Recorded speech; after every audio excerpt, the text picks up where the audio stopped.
Part 1 के बाद से शुरू होती है। हमने देखा था कि जॉन विक ने पार्ट 1 में वीगो और उसके बेटे को मार दिया था, पर उसकी कार अभी भी वीगो के भाई के पास ही थी। तो जॉन विक अपने कार को लेने के लिए उसके पास जाता है और वहाँ वो उसके सभी आदमियों को मारकर और वीगो के भाई से अपनी कार की चाबी को ले जाता है। पर उसके आदमी को मारने में जॉन विक की कार भी बहुत टूट फूट चुकी थी, तो वो अपनी कार को ठीक कराने के लिए ऑरेलियो को देता है। जिसके बाद एक बार फिर जॉन विक अपने सारे हथियार और गोल्ड कॉइन को अपने घर के अंडरग्राउंड में दफना देता है और अपने डॉग के साथ एक बार फिर से शांति से जीने लगता है। पर एक दिन उसके घर पर सेंटोनियो डी एंटोनियो आता है। सेंटोनियो दरअसल वो था जब जॉन विक ने वीगो के लिए एक काम पर गया था, तो उसमें सेंटोनियो ने उसकी मदद की थी, जिसके बदले में उसने जॉन विक से एक ओथ ली थी कि जब भी उसे उसकी जरूरत पड़ेगी तो उसको उसके काम करने के लिए आना पड़ेगा। और उसने जॉन विक से मार्कर्स में अंगूठे का निशान लगाकर ये वादा लिया था। दरअसल ये हाई टेबल के मेंबर्स का एक रूल था कि जो भी इस मार्कर में अपने अंगूठे का निशान लगाकर देता है, उसे वक्त आने पर उसका ये काम करना ही पड़ता है, चाहे वो कुछ भी हो। लेकिन जॉन विक उसके इस काम को करने से मना कर देता है, क्योंकि वो अब बहुत पहले ही रिटायर हो चुका था और वो अपनी पत्नी के लिए शांति से जीना चाहता था। उसे फिर से इस धंधे में वापस नहीं आना था। तो अब सेंटोनियो यहाँ से बाहर आता है और वो गुस्से में जॉन के घर को ही उड़ा देता है। जिसके बाद जॉन विक उसका पता लगाने के लिए कॉन्टिनेंटल के मैनेजर विंस्टन के पास जाता है। पर यहाँ विंस्टन उसे बताता है कि हाई टेबल के 2 रूल कभी तोड़े नहीं जाते हैं।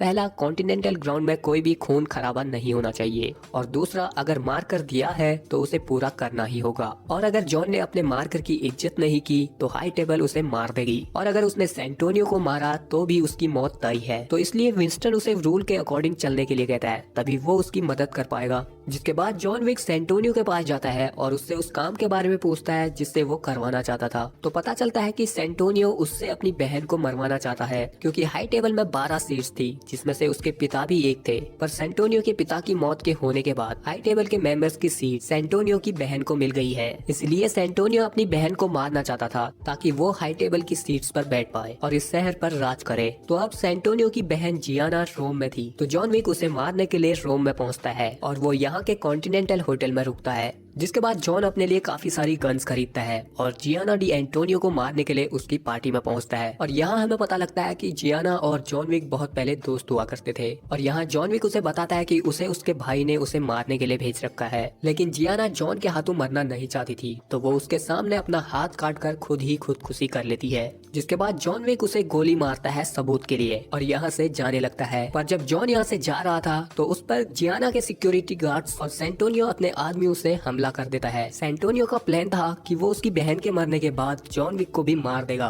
पर यहाँ जॉन विक उसके आदमियों को मार कर निकल जाता है। लेकिन रास्ते में जियाना का सिक्योरिटी गार्ड कैसन उस पर हमला कर देता है और फिर थोड़ी देर इनकी फाइट होने के बाद ये दोनों लड़ते लड़ते कॉन्टिनेंटल के होटल में पहुँच गए थे। तो रूल्स के अकॉर्डिंग ये दोनों अब रुक जाते हैं। जिसके बाद दोनों कॉन्टिनेंटल के बार में पहुंचते हैं और यहाँ जॉन विक उसे उसके मार्कर और सेंटोनियो के बारे में बताता है। पर कैसियन उसे कहता है कि वो उसे मारकर ही रहेगा, क्योंकि जियाना उसके काफी करीबी थी। उसके बाद अब जॉन विक कॉन्टिनेंटल होटल से डिस्चार्ज ले लेता है और दूसरी तरफ हम सेंटोनियो को देखते हैं, जिसने हाई टेबल की क्रिमिनल एजेंसी के थ्रू जॉन विक को मारने के लिए 7 मिलियन का इनाम रख देता है। दरअसल इस एजेंसी के पास शहर के सभी कॉन्ट्रैक्ट किलर या असासियंस का कॉन्टैक्ट नंबर होता था, और अगर किसी को मारने के लिए इनाम रखा जाता था तो ये कंपनी शहर के सभी कॉन्ट्रैक्ट किलर और असासियंस को मैसेज करके बता देती थी। तो अब जॉन विक के ऊपर भी सेंटोनियो ने उसे मारने के लिए इनाम रख दिया था, जिसकी वजह से शहर के सभी कॉन्ट्रैक्ट किलर जॉन विक को मारने के लिए पीछे पड़ गए थे। अगले सीन में हम देखते हैं कि विंस्टन सेंटोनियो के पास जाता है, क्योंकि जॉन विक ने उसका काम पूरा कर दिया था। तो विंस्टन सेंटोनियो से जॉन का मार्कर वापस लेता है और साथ ही में वो उसे वार्न भी करता है कि जॉन विक उसे अब नहीं छोड़ेगा,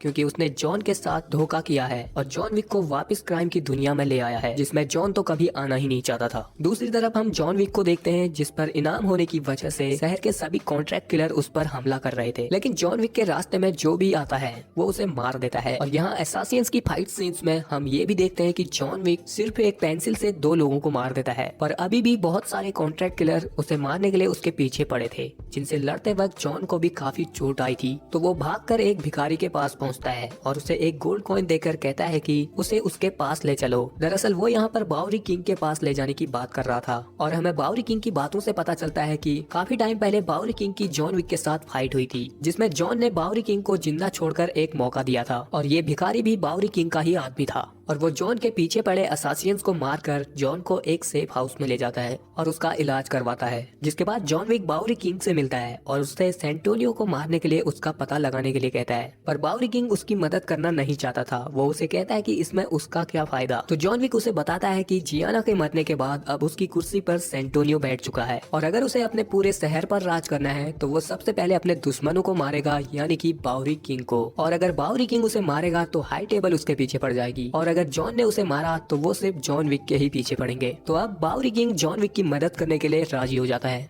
और वो उसे एक गन और 7 गोलियों वाली मैगजीन देकर सेंटोनियो का पता बता देता है। सेंटोनियो जो कि एक म्यूजियम में पार्टी कर रहा था और फिर हम देखते हैं कि जॉन विक सेंटोनियो को मारने के लिए उसकी इस पार्टी में पहुंच जाता है। पर यहाँ सेंटोनियो उसे देख लेता है और समझ जाता है कि वो यहाँ उसे मारने के लिए ही आया है। पर जब जॉन विक उसे मारने के लिए सेंटोनियो पर गन पॉइंट करता है और गोलियां चलाता है तो वो अपने आदमियों को आगे कर देता है और जॉन विक यहाँ लिटरली उन 7 गोलियों से 7 लोगों को निपटा देता है और फिर सेंटोनियो के ही आदमियों की गन से सेंटोनियो के आदमियों को एक एक करके सभी को निपटा देता है। पर सेंटोनियो यहाँ उसके हाथों से बच गया था और वो उससे बचने के लिए कॉन्टिनेंटल होटल में चला जाता है क्योंकि उसे पता था कि दुनिया में सिर्फ यही जगह है जहाँ जॉन विक उसे नहीं मार सकता था। और वो यहाँ पहुंचकर विंस्टन को जॉन विक की मेंबरशिप को हटाने के लिए भी कहता है, पर क्योंकि जॉन विक ने हाई टेबल का कोई भी रूल नहीं तोड़ा था तो वो उसकी मेंबरशिप को नहीं हटाता है। और तभी यहाँ पर जॉन विक सेंटोनियो के सभी आदमियों को मारकर पहुंच जाता है। जॉन यहाँ पर बहुत ज्यादा ही गुस्से में था और उसके हाथ में गन भी थी, तो विंस्टन उसे यहाँ से जाने के लिए कहता है, पर जॉन विक कॉन्टिनेंटल होटल में ही सेंटोनियो को गोली मार देता है और कॉन्टिनेंटल होटल में खून खराबा करने के लिए रूल तोड़ देता है हाई टेबल का। जिसके बाद हम जॉन विक को देखते हैं जो अपने उसी जले हुए घर में जाता है और यहाँ उससे मिलने के लिए विंस्टन का कोऑर्डिनेटर सैरन आता है जो जॉन को विंस्टन के पास ले जाता है और यहाँ विंस्टन जॉन को बताता है कि उसने कॉन्टिनेंटल के रूल तोड़े हैं, इसलिए हाई टेबल ने उस पर अब दुगना इनाम भी रख दिया है क्योंकि उसने हाई टेबल के मेंबर के सेंटोनियो को मारा था। इसी वजह से अब शहर के सारे कॉन्ट्रैक्ट किलर और असासिन जॉन के पीछे पड़ने वाले थे और अभी तक जॉन विक पर हमला इसलिए नहीं हुआ था क्योंकि उसके पास कॉन्टिनेंटल होटल की मेंबरशिप थी। पर उसके कॉन्टिनेंटल में सबके सामने सेंटोनियो के मारने पर अब विंस्टन उसे हाई टेबल के रूल के अकॉर्डिंग कॉन्टिनेंटल की मेंबरशिप से डिक्लेयर कर देता है और उसे बताता है कि अब उसके पास सिर्फ 1 घंटा है, जिसके बाद सारे असासियन उसके खून के प्यासे हो जाएंगे। लेकिन यहाँ जॉन विक उसे कहता है कि कह दो सबको कि जो भी उसके रास्ते में आएगा उसे अपनी जान से हाथ धोना पड़ेगा। ऐसा कहकर जॉन विक यहाँ से चला जाता है, जिसके बाद विंस्टन कॉल करके उस पर हाई टेबल का इनाम लगा देता है और ये क्लियर कर देता है कि कॉन्टिनेंटल का अब से जॉन विक के साथ कोई लेना देना नहीं है। और इसी सस्पेंस के साथ ये मूवी यहीं पर एंड हो जाती है।